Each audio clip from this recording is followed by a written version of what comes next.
You are now listening to The Art of Reinvention by TeflonJohn, where my goal is to inspire you mentally, physically, financially, and spiritually.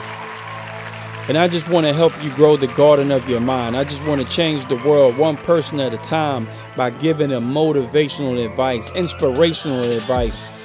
And right now, I'm glad that you're tuning in to the podcast show. So we want you to sit back, open up your mind, and just absorb all the content. Please share this content across all of your social media platforms as it will help this show grow.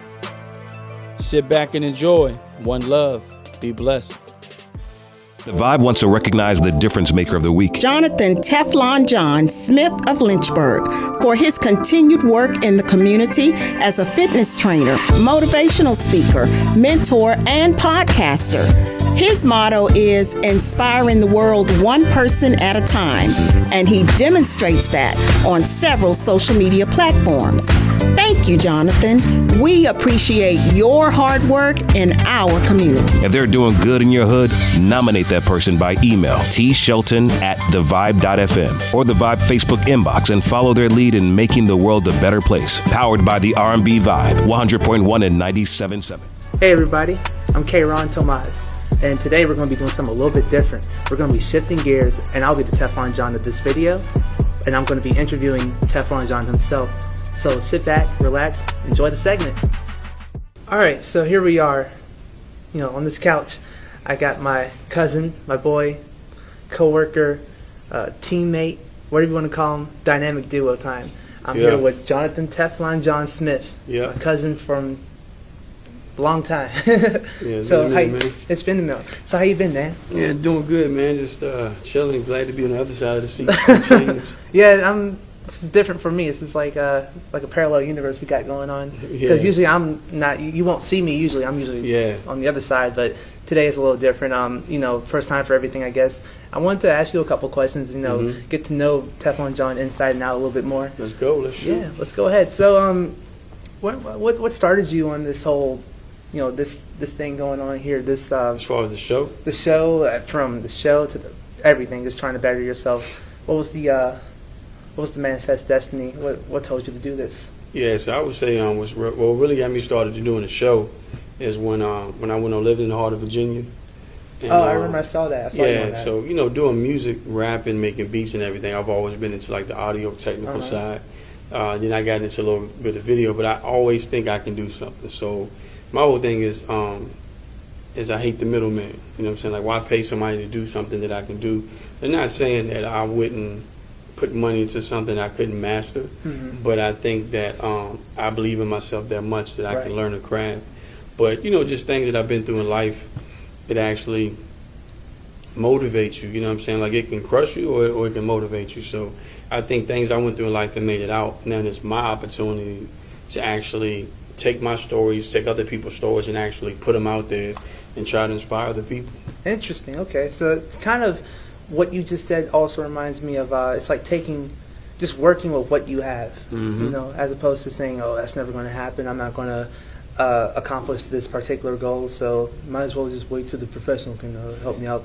But it's cool that you're actually like MacGyver, you're taking what you have and just figuring out like ways around it to actually create the product, because there was actually a saying, I forgot how it went, but you can just take anything and you can create anything from it. So I like that aspect about you. Yeah, and I'm glad you said it, because you remember we started, we didn't have a DSLR, we didn't have we didn't have this. Yeah, we didn't have like a Zoom H1N, we didn't have softbox lights, we didn't have a studio. So you know what I'm saying, I think the very important thing is just get started with what you have. You know what I'm saying, if you have a cell phone, you know what I mean, this is the camera, you have a cell phone, you can podcast from your cell phone. But I think the most important thing is just that belief, self-belief, because you can have all the equipment in the world, and like when we were starting out, you had to actually push me to do videos without deleting them, because I really didn't feel like the message was good. So I think that self-belief, man, is very important when you want to be an influencer and you want to use your platform to actually impact people for the better. You have to believe in yourself before anybody else will, because there's going to be times you're the only one in your house. You're the only one at your job. You're the only one in your family that believes in what you're doing. Of course. And I appreciate you for kind of elucidating on that particular note, because knowing me, you know me more than I, the people out there watching know me.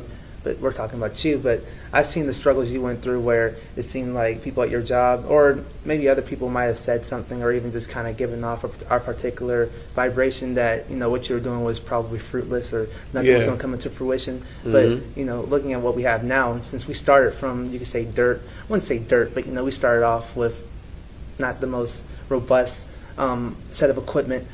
And, hey, it got the job done. It's a great way to start. We started off with this, but, as time goes on, you learn more and you gain more, a window of opportunity in order to kind of achieve a DSLR or a softbox or HN1 microphone. And it takes money. Like, you got to invest in your own dream. Like, you can't want to do something and at the same time not feel like, oh, I'm not going to spend money on that, but then go buy a $200 pair of shoes. Like, that's backwards. You know what I'm saying? So if you believe in what you're doing, like, the soundboard that I want is like $600+ microphone. So, you know what I'm saying? I believe in myself that much, I'm going to sow into myself.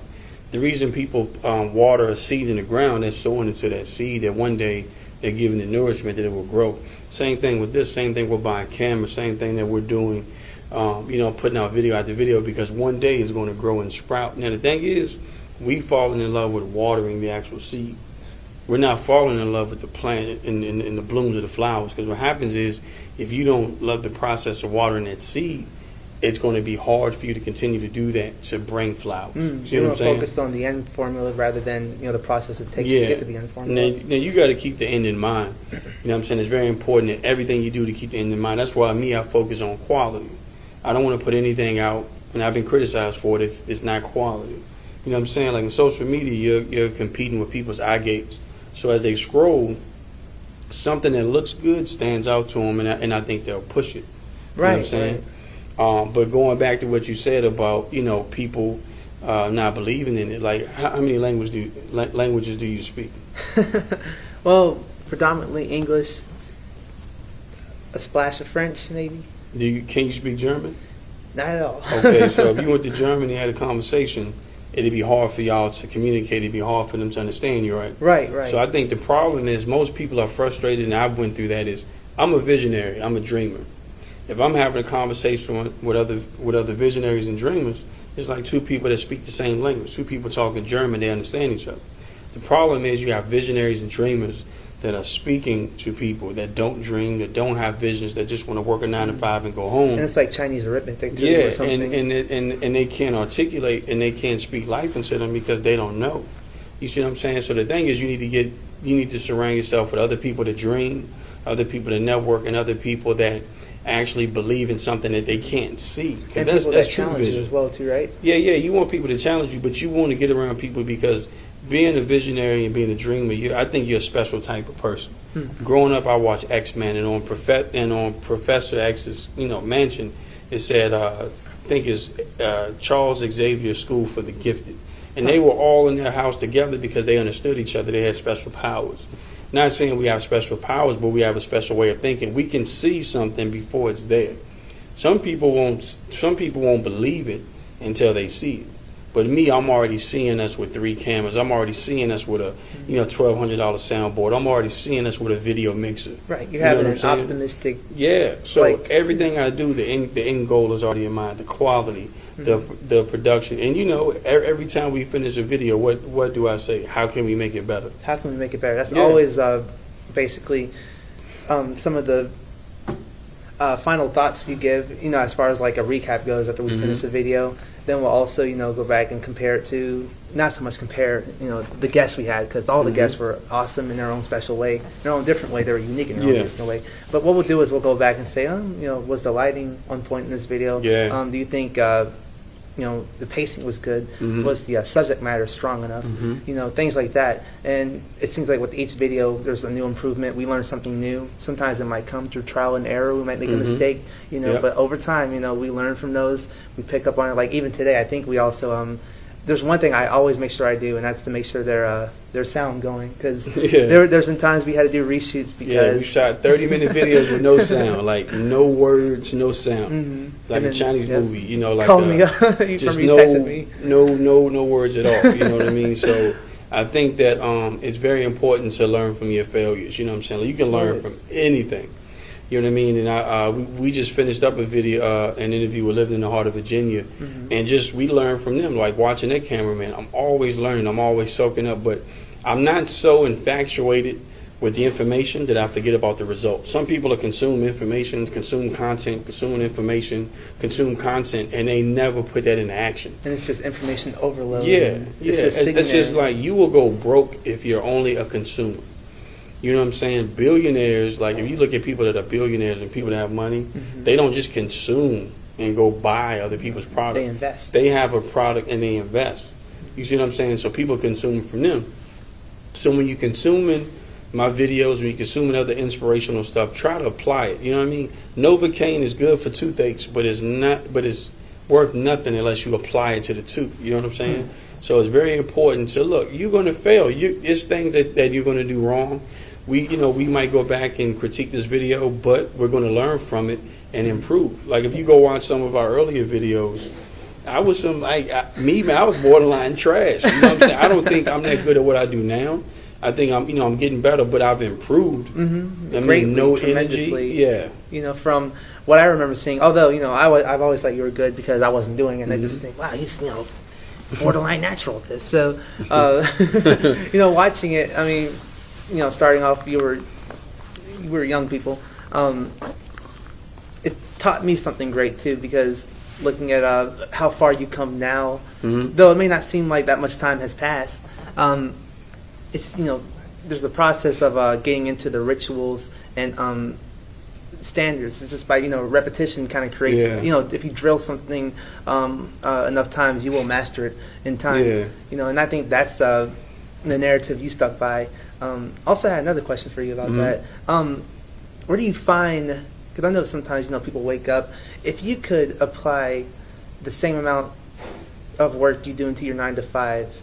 Then there's no excuse why you can't do that for your passions. Oh man, that's powerful. That's powerful because that's what I tell people, man. That's what I had to tell myself. Like my last job at TriTech Labs, man, we used to work 6 days, 7 days, and at one point, like because we didn't have help, we was working 3 in the morning to 3 in the evening.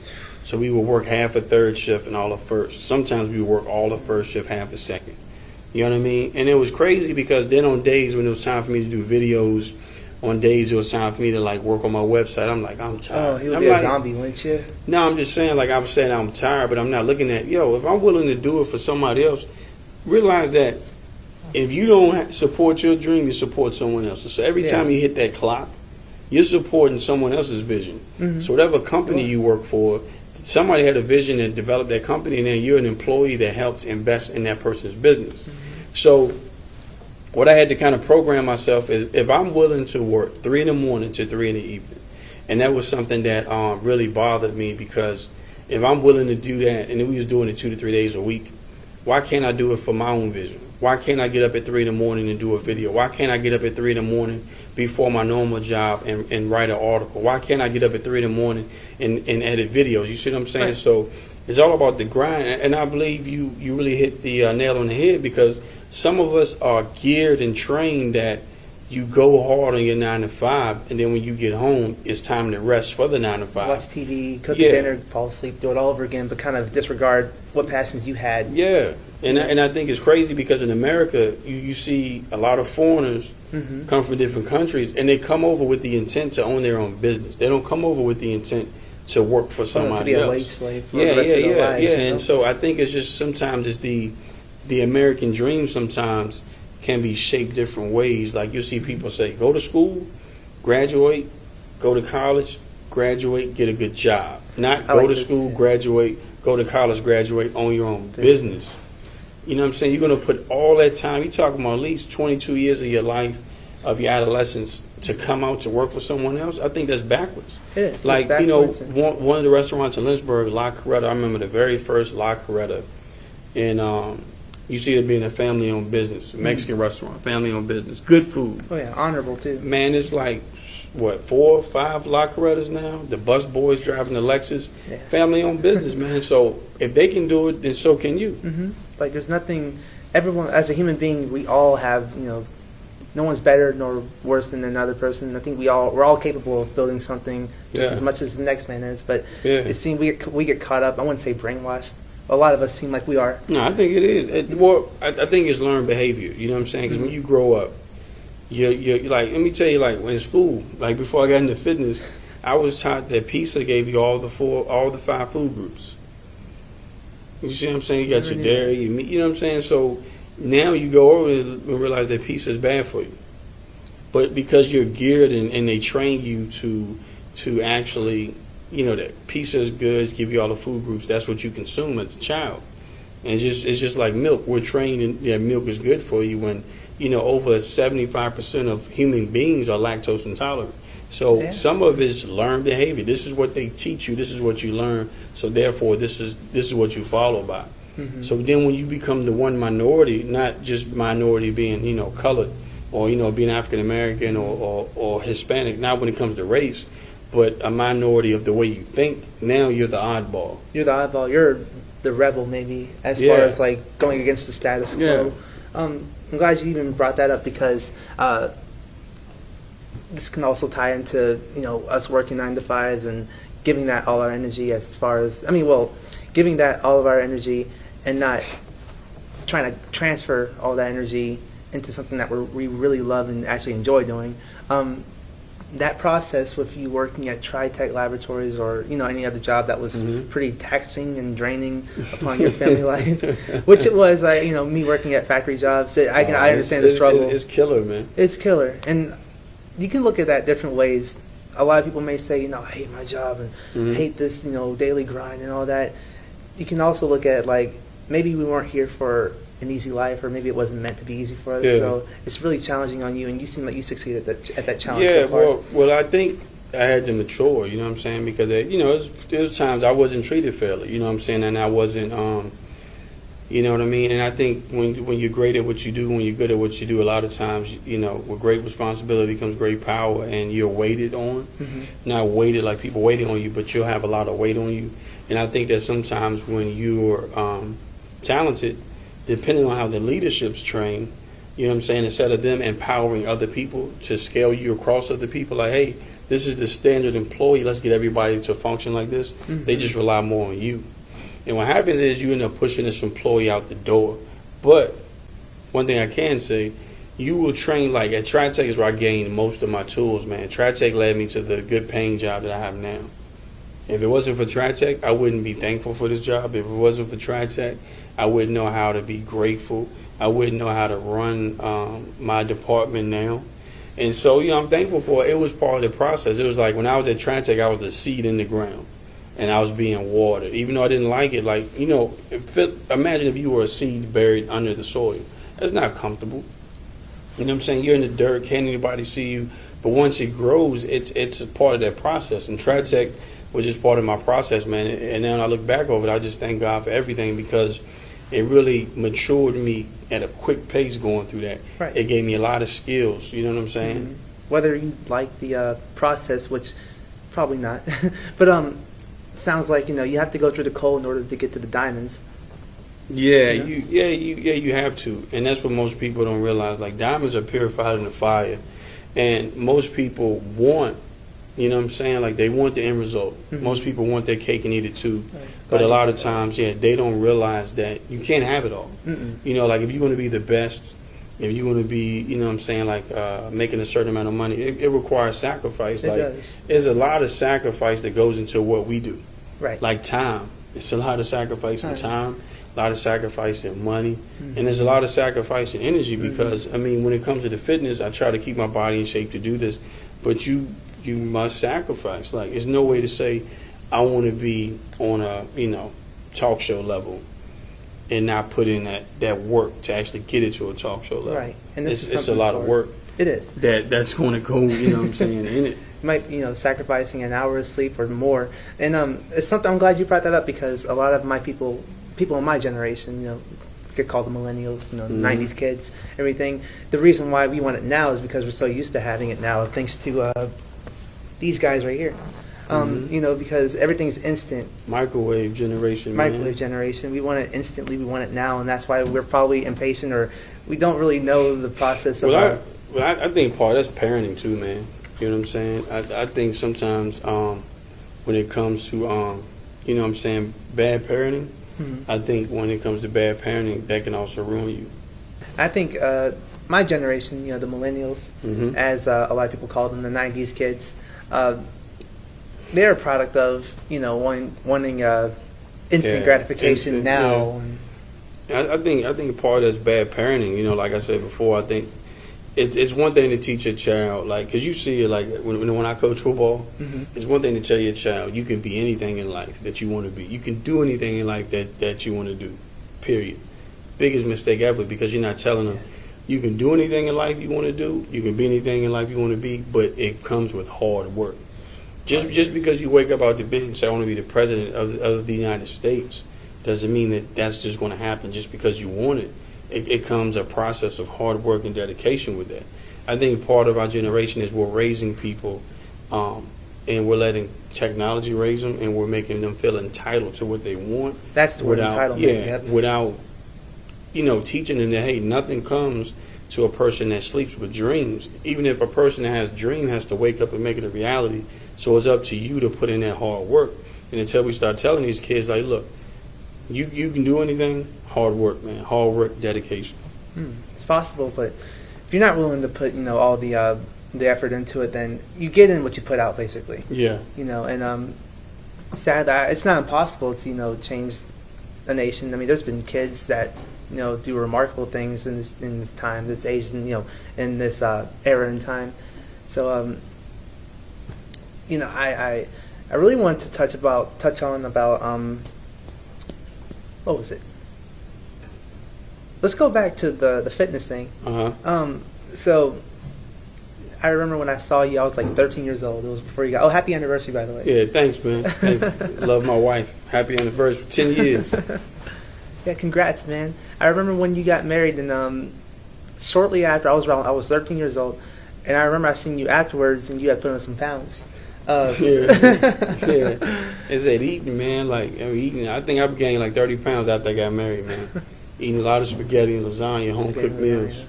A lot of home cooked meals, man. Want some now myself. Yeah. So after that period, were you concerned about your health at the time, or? Yeah, man. Like, I had like bad cholesterol. Just things I never, because I was an athlete. Things I never, endure. But I think that my appearance, I started to get a little pudgy. And I just didn't like that, man. I didn't like that feeling. I was 170 pounds, so I was pretty skinny. But, I was always an active guy. And then, got a job. It was just work and family. It was work, eat, family, work, eat, family. That kind of content? Yeah, I was content, man. I was happy, and I was like a tick, man. I was getting fatter and fatter, man, just putting on weight. And I just reached a point, man, where I just wanted to get back and connect to something active, because I wasn't playing football anymore. I wasn't playing sports, so weightlifting became that sport for me. Nice. So weightlifting, did that lead to everything as far as like the Bulletproof brand? Or? Yeah. Bulletproof brand came from just working out and just Bulletproof protecting your body, and protecting your health one workout at a time. Right. So it just led into how working out can really keep you build your immune system. You know what I'm saying, and how it can actually help you with duration for everything. Which is also like a parallel to the TeflonJohn name, the pseudonym that you created. How did that come into play again? Yeah, so TeflonJohn came about, man. Is going through a lot, and I remember I was rapping, making beats, and one of my friends was like, yeah, it's TeflonJohn. People call me Don John or whatever, or John, the phenomenon, something that Method Man said. But then it was like, he was just saying, TeflonJohn, you done been through a lot, and you made it out the fire, so it stuck. Man. So it's pretty cool, man, that, you can take everything that you've been through and spin it on its head, man, and really motivate it and inspire other people. You know what I mean? It's very deep. So it's like an alter ego type of thing, kind of like how Clark Kent has Superman, Peter Parker has Spidey, things like that. Yeah, about 4 minutes. About 4 more minutes? Okay. Yeah. Let's see. I'm trying to figure out how I'm going to wrap it up with... Yeah, we'll wrap it up with this next documentary. one. We'll probably talk about that. Yeah. So, the documentary, you and I are working on together collaboratively, collaborating on the documentary together. And so far we have a good amount of footage, that they haven't seen yet.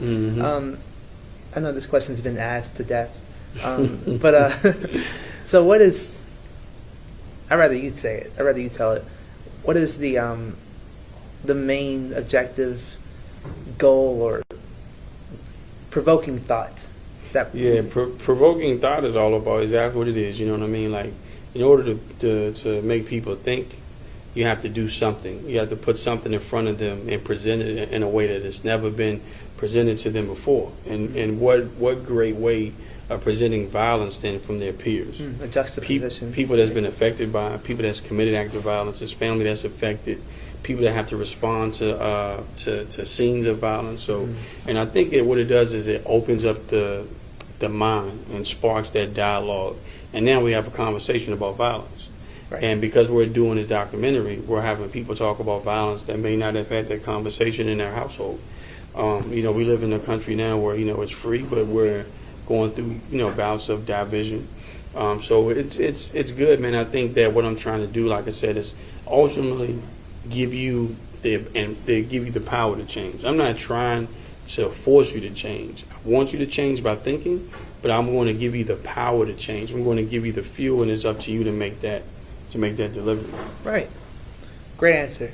I think with all that being said, the documentary will definitely be an excellent addition to not just the Bulletproof brand, along with my name as well, Teflon K Productions, but I think it's going to be a great TeflonJohn Brand. TeflonJohn Brand too. It's not going to be just an amazing and heart-throbbing, heartstring-tugging addition to that, but also just to a generation in itself. Great for the ages. With all that being said, I think that wraps up our interview. I really enjoyed doing this first time. Yeah, it's a trade-off, right? It is. It throws people off a little bit, right? It felt relaxing, man, for me to chill, man. But just the message to all the viewers, I appreciate all you guys. I was actually Vibe 100 Person of the Week in the community. I appreciate you guys following me. Please share this. Please get it out. Visit my website, www.IAmTeflonJohn.com. If you would like to get on the show or be a part of the documentary, you can email me at IAmTeflonJohn@gmail.com. Like I said, I appreciate you guys. You want to say it? Check us out. As he always says, but I'm going to say it today. One love. Be blessed. We would like to thank you for listening to this episode of The Art of Reinvention by TeflonJohn. And we encourage you to share this episode across all your social media platforms. And we also encourage you to visit our website at www.IAmTeflonJohn.com and follow us on all our social media platforms at Facebook.com/RealTeflonJohn, Twitter.com/RealTeflonJohn, and Instagram.com/RealTeflonJohn. And while you're on Facebook, go ahead and like our page so you can receive first-hand notifications every time we go live with a motivational video or any motivational content. And as I always say, one love, be blessed.